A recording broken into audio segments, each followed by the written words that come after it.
आज वसंत पंचमी निमित्त पांडुरंग आणि रुक्मिणी देवीचा विवाह सोहळा संपन्न होणार। विवाह सोहळ्यासाठी पुण्यातील भाविक भारत भुजबळ यांच्याकडून 5 टन फुलांचा खास मयूर विधी मंडप तयार। मंदिराला आकर्षक विद्युत रोषणाई, हजारो भाविक पहाटेपासून दर्शनासाठी दाखल। पुण्यात आज दुपारनंतर शाळांना सुट्टी। सायकल स्पर्धेचा चौथा टप्पा आज पुणे शहरात होणार आहे। पुणे महापालिका हद्दीतील सर्व शाळा दुपारी 12 वाजेपर्यंत सुरू राहतील। जिल्हाधिकारी जितेंद्र डोडी यांचे आदेश। परळी नगर परिषद कार्यालयामध्ये उशिरा येणाऱ्या कर्मचाऱ्यांना नगराध्यक्षांकडून शिस्तीचे धडे।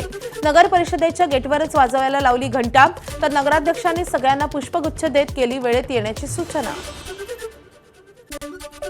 भंडाऱ्यात नवनिर्मित शासकीय वैद्यकीय महाविद्यालयामध्ये 100 विद्यार्थ्यांना प्रवेश। 430 खाटा क्षमतेसह शासकीय वैद्यकीय महाविद्यालय सुरू, तर सध्या सुरू असलेल्या जिल्हा रुग्णालय वैद्यकीय महाविद्यालयाकडे हस्तांतरित।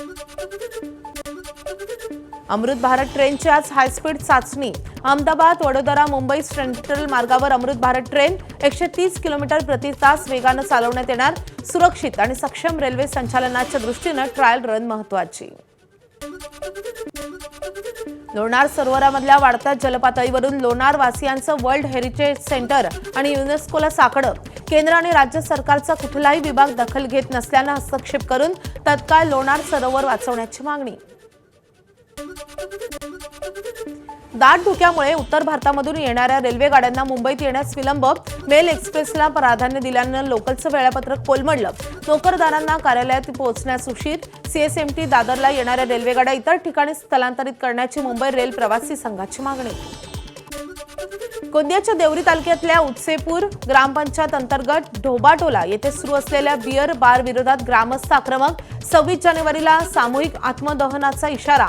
पोलीस प्रशासनासह आदिवासी विकास मंत्री अशोक उईके यांनाही दिलं निवेदन। प्रजासत्ताक दिनानिमित्त भारतीय नौदलाकडून कवायतीचा व्हिडिओ पोस्ट। प्रजासत्ताक दिनाच्या परेडमध्ये चित्ररथाद्वारे दिसणार भारतीय नौदलाची ताकद। प्रजासत्ताक दिनाच्या परेडची आज रंगीत तालीम। विजय चौकापासून लाल किल्ल्यापर्यंतचा मार्ग बंद राहणार, तर अनेक मेट्रो स्टेशनचे एंट्री आणि एक्झिट बंद राहणार। वेळेच्या आधी घरातून निघण्याचं आवाहन। प्रजासत्ताक दिनाची आज रंगीत तालीम। त्याआधीच नवी दिल्लीमध्ये पावसाच्या हलक्या सरी, वादळी वाऱ्यासह पावसाचा अंदाज। दिल्ली आणि एनसीआरमध्ये पाऊस। आयएमडी कडून ऑरेंज अलर्ट जारी। पावसामुळे तापमानात कमालीची घट। आज किमान तापमान 5 अंश सेल्सिअसवर जाण्याचा अंदाज। सिंधुदुर्गमधल्या सावी मुद्राळेची राष्ट्रीय वीर गाथा उपक्रमासाठी निवड। प्रजासत्ताक दिनी संरक्षण मंत्री राजनाथ सिंहांच्या हस्ते सावीचा सत्कार होणार, तर विशेष अतिथी म्हणूनही सावीला आमंत्रण।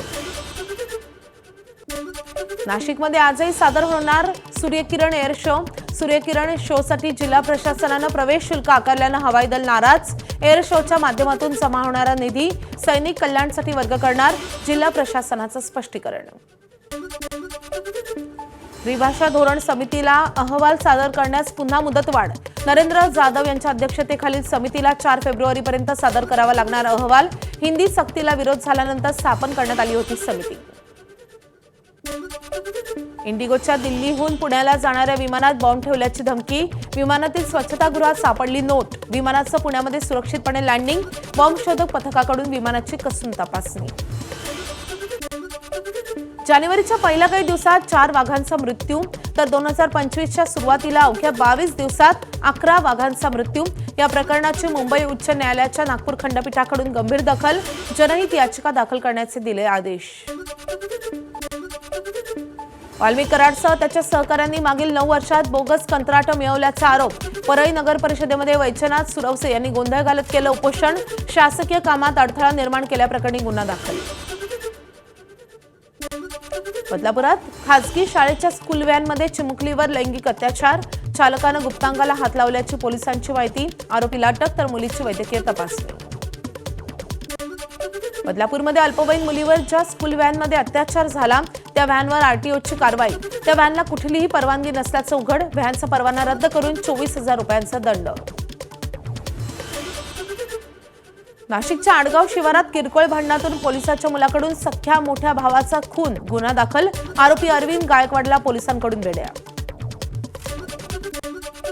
पुण्याच्या लोणी काळभोरमध्ये सोसायटीतील कारनं 5 वर्षीय लहान मुलाला चिरडलं.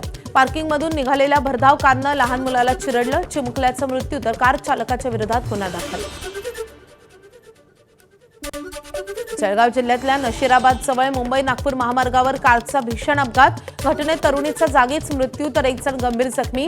कारवरील नियंत्रण सुटल्यानं अपघात झाल्याची माहिती. भंडाऱ्यामध्ये बहीण भावाच्या मोपेडला भरधाव ट्रेलरची धडक. अपघातात बहिणीचा जागीच मृत्यू तर भाऊ गंभीर जखमी. भंडारा नागपूर राष्ट्रीय महामार्गावरील शहापूर जवळची घटना. धुळ्याच्या शिंदखेडा शहरामधल्या भगवा चौक परिसरात मद्यधुंद चालकाची महाविद्यालयीन विद्यार्थिनीला धडक. अपघातात 21 वर्षीय प्रियंका कोळीचा जागीच मृत्यू. चालकावर कठोर कारवाईची मागणी. वाशिमच्या शेंदूरजाना भागात सोने चांदीचे दागिने उजळून देण्याच्या नावाखाली महिलेची फसवणूक. आरोपीला अटक. महिलेनं सोनाराकडे केलेल्या तपासणीत 10 तोळ्यांऐवजी फक्त 5 तोळे चांदी भरल्याचं उघड. सोलापुरात थेट पोलीस अधीक्षक अतुल कुलकर्णींच्या नावे बनावट फेसबुक अकाउंट उघडलं. अकाउंटवरून येणाऱ्या मेसेजेसकडे दुर्लक्ष करण्याची आणि पैशांची मागणी केल्यास प्रतिसाद न देण्याचं अतुल कुलकर्णी यांचं आवाहन. खासगी इलेक्ट्रिक गाडीच्या चार्जिंगसाठी शासकीय कार्यालयातून वीज चोरी. भंडाऱ्याच्या तुमसर इथल्या जलसंपदा विभागाच्या कार्यालयातील धक्कादायक प्रकार. या घटनेचा व्हिडिओ व्हायरल झाल्यानं खळबळ. पिकअप वाहनामधून रानडुकराची तस्करी करणाऱ्या 5 जणांना अटक. भंडारा वन विभागाची बेरोडी येथे कारवाई. रानडुकरांना जंगलात जीवदान देण्यात आलं असून 5 तस्करांच्या विरोधात गुन्हा दाखल. तेलंगणातील सिकंदराबादमध्ये तोल गेल्यानं महिला 7 वर्षीय मुलीसह दुचाकीवरून पडली. घटनेत मागून येणाऱ्या ट्रकखाली चिरडली गेल्यानं मुलीचा मृत्यू तर महिला गंभीर जखमी.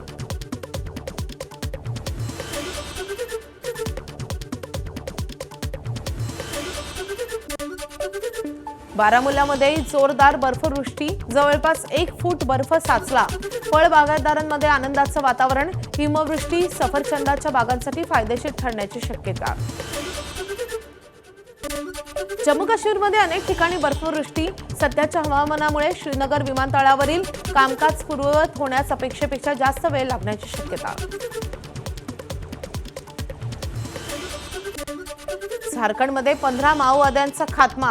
1 कोटींचं बक्षीस असलेल्या माओवाद्यांच्या केंद्रीय समिती सदस्याचाही समावेश. झारखंड पोलीस आणि सीआरपीएफची संयुक्त कारवाई. बांगलादेशच्या कॉक्स बाजार येथील रोहिंग्याच्या छावणीला आग. 30हून अधिक छावण्या जळून खाक. 2000 लोकांचे संसार उघड्यावर. जवळपास 10 लाख लोक निर्वासित केंद्रात.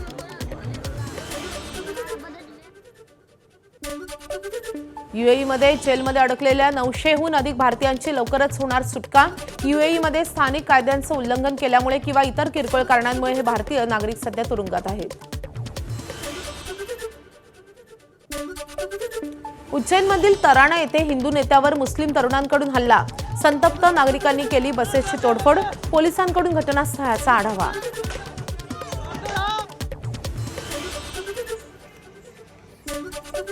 बिहारच्या सीमांमध्ये एका घरात स्फोट. घटनेत संपूर्ण घर उद्ध्वस्त. फॉरेन्सिक पथकानं घटनास्थळावरून जमा केले पुरावे. घरात अनेक दिवसांपासून फटाके बनवण्याचं काम सुरू होतं. स्थानिकांची माहिती. छत्तीसगडच्या बलोदा बाजार भाटापारामध्ये एका स्टील कारखान्यामध्ये अचानक स्फोट. 5हून अधिक कामगारांचा मृत्यू तर 10हून अधिक कामगार भाजले. सर्व जखमींवर सध्या जवळच्या रुग्णालयात उपचार सुरू. झारखंडच्या देवघरमधील नवडीह रेल्वे क्रॉसिंगवर एका ट्रकला ट्रेनची धडक. रेल्वे फाटक उघडे असल्यानं अपघात झाल्याची माहिती. सुदैवानं अपघातात कोणतीही गंभीर जखमी नाही. रेल्वे प्रशासनाकडून घटनेच्या चौकशीचे आदेश. बाल्कनीच्या ग्रिलवर चढून खेळणाऱ्या मुलाचा व्हिडिओ व्हायरल. गाझियाबादच्या थाना मंदिर इंदिरापुरम परिसरातल्या हाय राईज सोसायटीतील व्हिडिओ. लहान मुलांवर बारकाईने लक्ष ठेवा. प्रशासनाचं आवाहन. लुधियानामध्ये एका उच्चभ्रू वस्तीत बंद घरात चोरी. 4 लाख रुपये रोख आणि सोन्याचे दागिने घेऊन चोर लंपास. घटना सीसीटीव्ही कॅमेऱ्यावर कैद. घरातील कुटुंबीय लग्नासाठी बाहेरगावी गेले होते ते पाहून चोरी. उत्तर काश्मीरच्या बारामुल्ला जिल्ह्यामधल्या उरी सेक्टरमध्ये जंगलाला भीषण आग. वनविभाग, जम्मू काश्मीर पोलीस आणि अग्निशमन दलाच्या जवानांकडून आग विझवण्यासाठी शर्थीचे प्रयत्न सुरू. आग निवासी वस्त्यांपर्यंत पोहोचण्याची भीती.